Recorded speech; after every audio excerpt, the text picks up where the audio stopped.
Ang sulod, ang kasing-kasing mailhan pinaagi sa atong pulong ug buhat. Ang atong kasing-kasing mailhan pinaagi sa atong pamulong ug sa atong gipamuhat. Mo ni ang titulo sa ato ang topic karon. Sumala sa gibasa sa Lucas 6:43 abot sa 45 nga kung unsay nakasulod sa kasing-kasing mao pod ang bugula sa ato ang bakba ug mao po'y ato ang pagabuhaton. So, ang atong kasing-kasing dili makita, apan makita ang mga buhat nato ug atong ipamulong. Kung unsay nakasulod sa atong kasing-kasing, mailhan ni sa atong pulong o mailhan sa atong ipangbuhat. Kung dautan ang atong kasing-kasing, matud pa dinhi, mugula guna sa imong bakba kung unsay sulod sa imong kasing-kasing. Munang kusog mamalikas ang mga tao. Kay kung dautan ang iyang kasing-kasing, kung unsay sulod sa kasing-kasing, mo na'y manggula sa bakba. Una, daghan kayo ba mga malikas tungod kay dautan pa ang iyang kasing-kasing. Unya, daghan pa mga buhat na dili uyon sa pulong sa Dios tungod kay dautan pa pud ang kasing-kasing. Now, nanuman nga makayunta nga ang atong kasing-kasing mailhan diya sa buhat na tanawa. Si Cain ug si Abel gipahalad sa Ginoo. Gipahalad sila. So, nindot kayo ang kasing-kasing nga Abel kay nipili isa sa pinakamaayo na ihalad sa tubangan si Ginoo. Kung nindot dahil mong kasing-kasing, makahalad kag gabi sa Ginoo nga pinakamaayo. Apan tanawa si Cain, nga daot ang iyang kasing-kasing. Nagpili isa sa mga reject, nagpili isa sa mga dili maayo, o mo'y kahalad niya sa Ginoo. Nya nagtuo siya siyang kaugalingon, nga sakto ang iyang gihimo. Apan ang tinuod, dili to, tungod to siyang kasing-kasing. That's why ang iyang pagbuhat, dili mao. Tungod kay dili pa po maayo ang iyang kasing-kasing. Now, usahay nagtuutang ang insakto na ta. Apan, sayop dahil atong kasing-kasing. Sa atong ipamulong, sa atong ipangbuhat, nagtuo ta nga sakto ta. Apan atong kasing-kasing anak na sayop. Kay si Cain nagtuo na sa insakto. O si Cain nag-speak siya nga mo'y dawato na niyang halad. Pero, ang kang Abel mo'y gidawat sa Ginoo. Karon, kaya ang kasing-kasing ni Cain, dili man maayo ang kasing-kasing. Nausog ang iyang panagway. Nausog ang iyang panagway sa iyang gihalad. Sa dihangwa na dawata ang iyaha, nausog ang iyang panagway. So, kanang atong kasing-kasing kung dauton, mga usog atong panagway. Sa dihang dili maayo ang atong makita. Sa dihang wala tatagda, sa dihang wala dawata ang atuwa, mausog ang atong panagway. Nasina si Cain. So kung daot ang atong kasing-kasing, masinahon ta. Parihot ang Cain. Kung daot pa atong kasing-kasing, masinahon ta. Kung ang uban gipanalanginan, kung ang uban gidawat dayon sa Ginoo ang mga pagampo at tuwa wala pa, dinibati ka kasina wa pasabot ang imo ug akong kasing-kasing daot. Kay kung unsa ang nakasulod sa kasing-kasing, kung daot paghapon tong kasing-kasing, daot pud ang atong buhat o mga pulong. Munang si Cain daot niya ginan sa Ginoo, ngano man nagbugot ka Cain? Kung maayo pa imong gihimo, ano mang nagbugot ka? Diba? Ipangutan na sa Ginoo. Ngano mang nagbugot ka, umayo pa na imong gihimo? Kaya di ay daot ang iyang kasing-kasing. Karon, iyang dayon siyang Abel. At tutas, kaya ikaw, magbalantay man ka o karniro, ya ako mag-uma man, wa pa mong buko ka taak anang imong kaumahan, o imuhang mga karniruhan, buot mo kong mutanaw dito. No? Yan, yato sila uma. No? Siguro si Abel ato is naghuna-una nga wala lagi pagdumot si Cain niya. So dito na sila uma. Kuyog sila dito. Naaba na nga ni kunit maubato si Cain. Dahil gibato niya si Abel hangtod nga namatay. So, ang daot na kasing-kasing igsuon, dili na mo ila bisan pag-igsuon. Ngunit man kung daot gani atong kasing-kasing, dili na siya mo ila bisan pa og igsuon. Now, tanawa si Abel o si Cain. Wa na niya mailhi ang iyang igsuon na si Abel. Kay di ay ang iyang kasing-kasing daot na. So, bisag unsa ang madungog ni Cain, tungod kay daot ang iyang kasing-kasing, bisag unsa yang madungog, puros na po daot. Kung atong kasing-kasing gani, dili pa maayo, kung daot pa, tanan atong madungog, puros daot. Bisan madungog nimo ang pulong sa Dios pero mo kayugang mo, ako gyud ani, ako mo gigo. Kay mapili mo nga brad. Wa nay ayo ni, ako mo sige gigo. But pasabot ana ang kasing-kasing daot. Kay ang tanan nimo madungog bisan pag maayo, bisan pag correction maayo, ang pandilit na maayo para nimo. So, basi napapatay na kasing-kasing na sa mainit. Karon bitong wa nay lami, iba pamati sa pulong sa Dios kay correction. Nagpasabot na nga ang kasing-kasing na tuwa na isdaot. Now, daghang mga nabackslide nga Kristohanon. Daghang naguba nga Kristohanon. Pero ang tinod ana, ang unang naguba, ba nang i-backslide sila, munang nangundang sila. Kaya ang tinod, ang unang naguba ana ilang kasing-kasing. Munang walay Kristohanon nga na-backslide na dili guba o kasing-kasing. Buot pasabot ana, puros guba ang kasing-kasing anak kay na-backslide. Munang mailhanin mo ang tao sa iyang buhat o ipamulong. Backslider ang tawhana kung pasabot guba ang kasing-kasing. Dili yun maayo ang kasing-kasing sa backslider. Guba yun na. Munang si Cain, waag yun na ayo. Adtos umag, hapak niya ang bato. Tapos ipangutan na sa Ginoo, asa man ang imong isuon?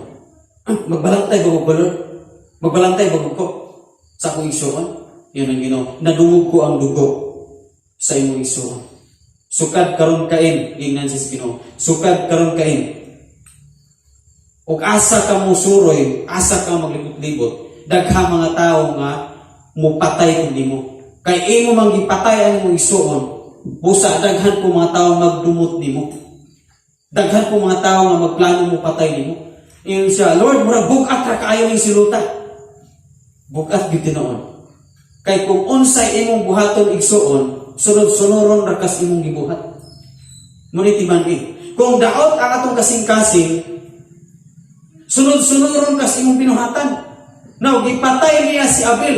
So ang silot sa Dios niya, daghan po mga tao nga magplano niya mo patay. Tanawa ra? So kung atong kasing-kasing diay daot, sunod-sunuron tas atong ipangbuhat nga mga daot. Dili ka makaikyas. Sunod-sunuron tas atong gibuhat nga mga daot. Muna nga, atong kasing-kasing kinahanglang ipaayo na to sa Ginoo. Now, napa, ang pulong, dili lang kay buhat, kung daot, mailhan ang atong kasing-kasing, mailhan ko tas atong ipamulong. Si Judas, nindot kayo siyang pamulong. Lord, maayo mataling ibaligya ni kuan, pahumot, o balik 300, panghatag sa mga kabos. So, nindot kayo ang pamulong niya. O yan, nikis pagod siya ni Jesus. Apan ang tinuod, yan ang gibaligya ang Ginoo. Ang yan kasing-kasing na haylo na sa kwarta, gibaligya na niya ang Ginoo. So, ang yang pulong, nindot, apan, ang iyang kasing-kasing na dumot. Plastikan. Plastik kayo si Judas. Na bisag asa pa day ka, mudunggo-dunggo igsuon. Bisag pila pa kabuk simbahan mo sudlan. Bisag pila pa kung pastor ang imong pasturo nimo. Pero mo man kung daot gyud ang imong kasing-kasing, di gyud na maayo bisan pagdagan pag pastor mo adto nimo. Kay dili gikan sa pastor ang makaayo sa imong kasing-kasing. Dili gikan sa simbahan nga maayo imong kasing-kasing. Kung dili nimo na isurinder sa Ginoo nga may makaayo ana ug nako, dili gyud na maayo.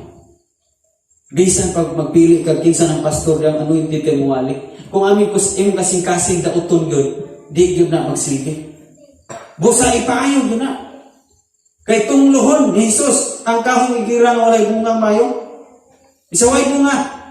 Karon sukad karon di ka na mamunga. No?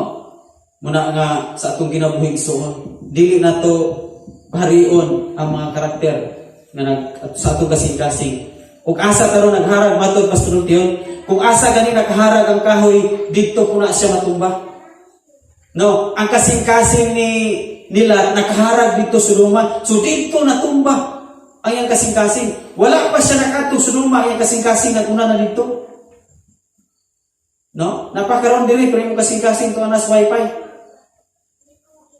Mailhan yung kasing-kasing nga daot. Kaya naakas pagsimba, pero ang imong huna-huna wifi o Facebook. Basig na anak diri. Ano puli wala.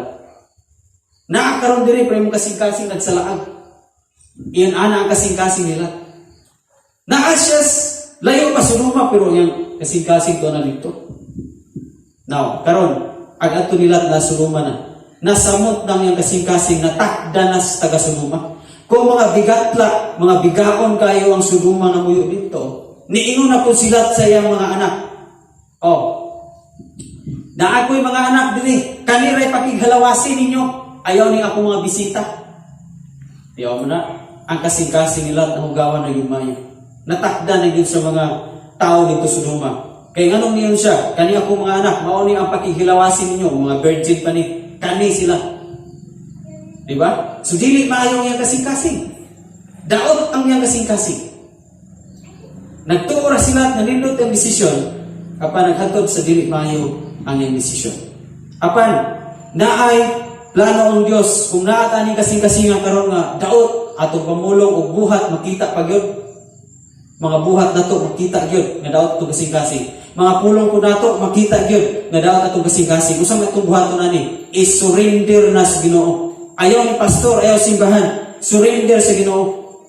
Kaya ang usa ka babaeng mananakaw, si Maria Magdalena, gidala dito sa tubangan ni Jesus sa mga parisyo kay ipabato nila. Karon, ipabato nila. O sige, katong walay sala muna bato. Si Maria Magdalena balatuon. Apan walay nakabato na mauli ang mga tao kay puros nakasala. Ingon si Jesus ni Maria Magdalena, hay naman ang mubato nimo. Lord, na mauli naman sila.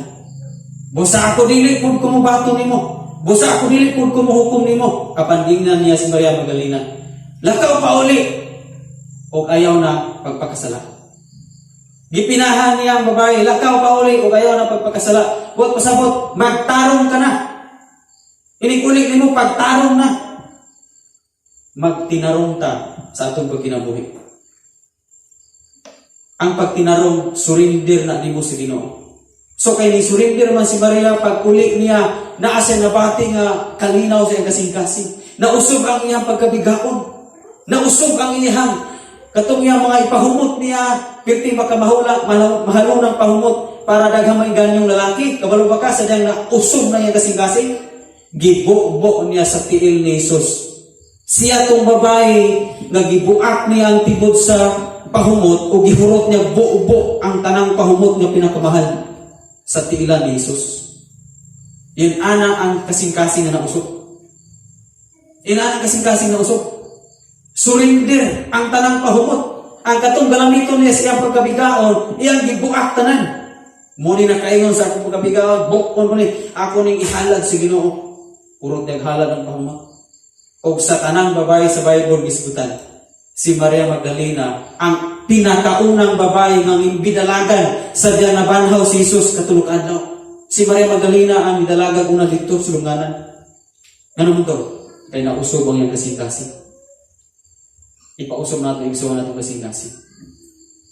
Dili pwede nga maghambin ta kanunay o mga dautan sulod sa itong kasing-kasing. Unsa man mga dautan? Kasina, kahiubos, kasilok, kalagot, pagdumot, tanan na negatibo nga musulod sa imong kasing-kasing, ayaw siya papunduha. Isurrender sa Ginoo. Ang dili mo kaya isurrender sa Ginoo. Aron na makabaton kag kalinaw, wa jud kay kalinaw. Kung imong kasing-kasing imong papunduhan o mga dalo, dili ka magmalinawan. Apas-apason ka sa imong mga binuhatan. Si Cain, kung sa iyang gibuhat, gigukod sa siyang mga binuhatan. Sugot ko sabot, dili ta makaikyas sa atong ibang buhat. Sunod-sunuron ta sa ato ang mga binuhatan. Huwag malilong sa tubangan sa Ginoo. So God bless, Jebisi family.